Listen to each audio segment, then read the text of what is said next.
कधी-कधी नात्यांच्या दुनियेमध्ये एक गोष्ट आपण विसरतो. लग्न म्हणजे दोन माणसांचं नव्हे, दोन घरांचा विश्वास एकत्र येणं. आजकाल काही मुली, काही मुलं दोन्ही बाजूंनी आई-वडिलांच्या डोळ्यात धूळ फेकून, खोटं सांगून, फसवणूक करून लग्न करतात. आणि वाटतं की आपण जिंकलो. पण खरं तर त्या दिवशी एक विश्वास मरतो. आई-बापांसारख्या पवित्र मनाच्या लोकांना खोटं सांगून आयुष्याची सुरुवात करणं, हे नातं कधीच सुखाचं होऊ शकत नाही. कारण प्रेम खोटं असू शकतं, पण आई-वडिलांची माया कधीच नाही. त्यांच्या मनात एकच अपेक्षा असते की आपलं मूल सुखी राहावं.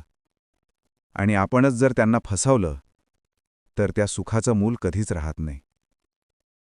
लग्न खऱ्या प्रेमाने करा, पण खोटं बोलून फसवून कधीच नाही.